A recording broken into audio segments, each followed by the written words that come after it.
Liv Morgan, the Women's World Champion, just advanced to the finals of the Queen of the Ring tournament. Why? Smackdown is over. Let's talk about it. We had a semifinals match in the Queen of the Ring tournament between Charlotte Flair and Liv Morgan, the Women's World Champion. And Liv Morgan won. Everybody was upset about her even being in the tournament. Triple H saw that and said, let's have her win. Saw all the criticism from that. And then in the semifinals, said again, let's have her win. Let's have her go to Night of Champions and face Io Sky. At this point, I won't be surprised if she wins the damn thing. Let's have the Liv and Rhea feud again. That's what everyone wants to see. Like, this is so unbelievably dumb and stupid. I don't understand the logic behind this. Before the match, we had Jade take out Charlotte. They attacked her knee, her and Beechin. They attacked her knee and she went into the match injured, right? Liv had a really cool powerbomb move during the match. Blah, blah, blah. But, so obviously, Liv targeted Charlotte's knee throughout the match. And during Charlotte's entrance, she couldn't even walk without a limp and then was jumping and doing submissions with her leg during the match after her knee had already been more damaged from Liv Morgan. So, that makes sense. And it took their Women's World Champion, they booked her to take 20 minutes to beat a wrestler who was wrestling with one leg. In my opinion, that just made Liv Morgan look like complete shit. It took her 20 minutes to beat someone who was wrestling with one leg. She even got in a cheap shot before the match started, and it still took her 20 minutes. Just everything about this, and not even to mention the fact this main evented for some reason. This main evented over Cody Rhodes versus Gunther for the undisputed WWE Championship. Just everything about this was horrible. Truly terrible. And everybody hates it, justifiably so. Like, I don't understand how you can book this badly. She is literally in the finals as the champion of Raw. It is so ridiculous. In the opening match / segment, we had Gunther versus Cody Rhodes with Sami Zayn as the special guest referee for the undisputed WWE Championship. This picture looks mad sus. It was a solid match. They recreated the spot from Clash in Italy where Gunther had his foot under the ropes, except Sami Zayn caught it this time. They both argued with Sami a little bit, but Gunther ended up pushing him. Sami slapped him, and then Gunther powerbombed him. And that allowed Cody to hit a Cody Cutter and a Crossroads, but because of a delayed count, a new ref coming in, Gunther was able to kick out. And then Gunther hit a powerbomb, looked like he was going to beat Cody, and then Sami pulled the ref out of the ring.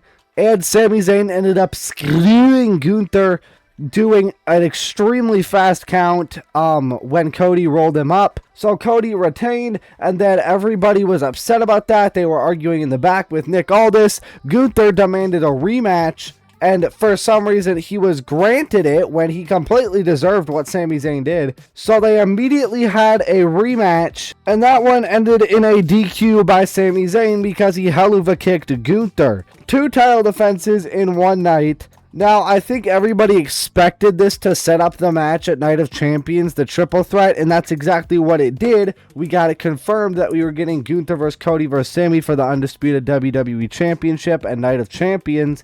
However, I really liked the way they did this. I figured it would just be they argue with the ref during the match, Sami Zayn accidentally messes up a count or something, and then that sets up the match at Night of Champions. But they went a very unique route with it, and I liked it.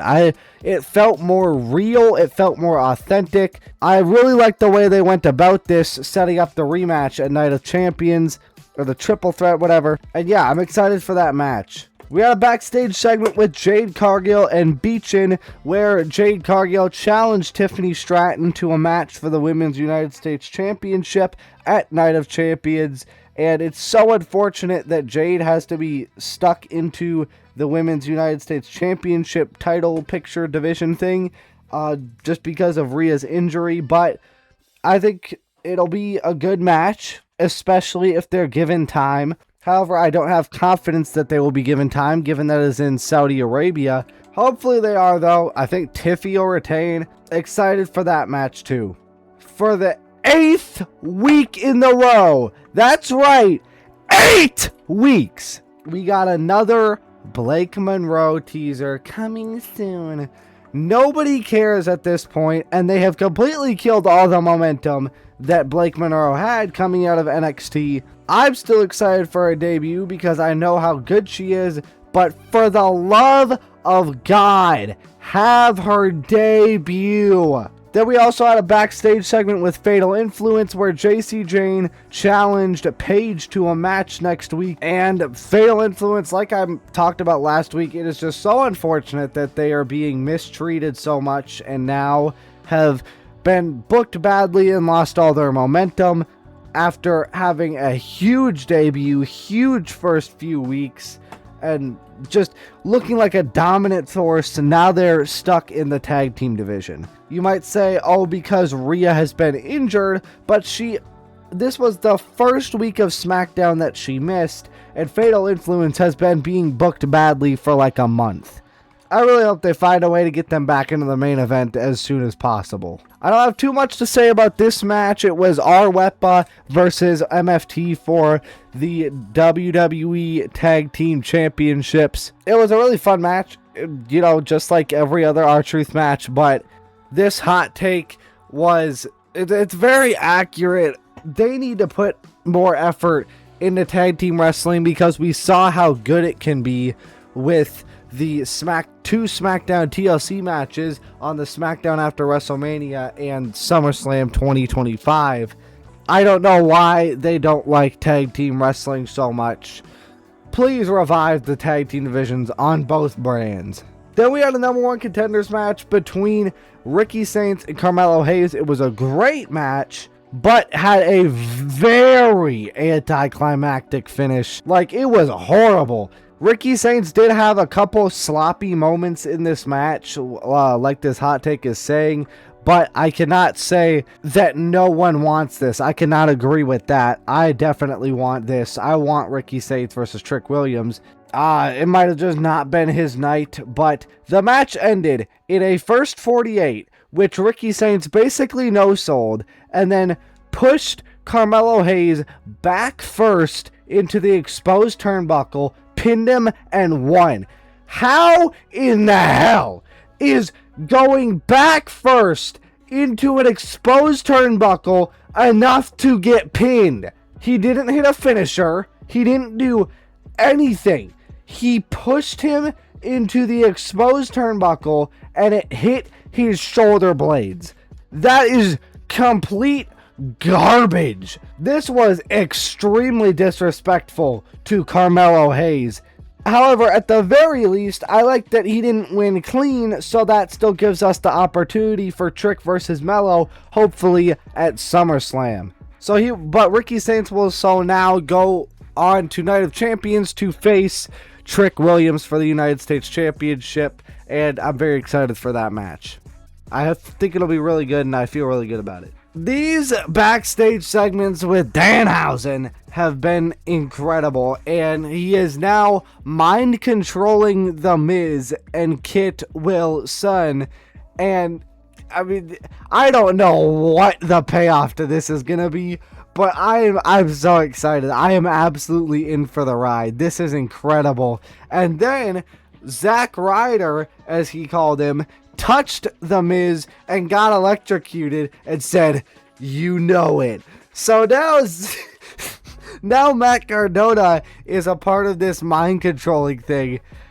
I don't know what this is going to lead to, but I'm just so excited for this. These are awesome segments. Then we had a King of the Ring match, semifinals match between Javon Evans and Jey Uso.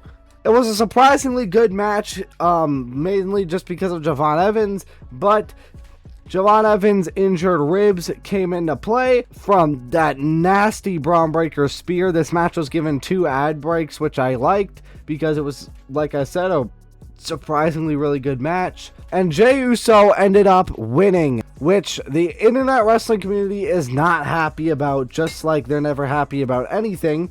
And honestly, I might honestly see a world where Jey Uso wins the King of the Ring tournament. You might not want to hear it, but I see a world where it happens. It's as simple as Brock Lesnar coming in and costing Obafemi. Or he might just come in, F5J, and then he wins by DQ. It's that easy for it to happen. So, WWE seems like they want to try Jey Uso in the main event scene again, so I wouldn't be surprised if it happened.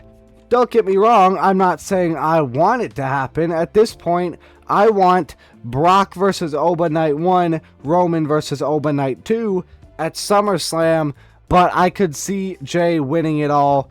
He's going on to face Obafemi at Night of Champions for the King of the Ring crown, so let me know what you think will happen with this. And then I forgot to mention this earlier, we had a Julia vignette, again, showed off her phenomenal English and challenged Kiana James to a match next week in London, which I'm excited about. I hope they just end this feud there, honestly.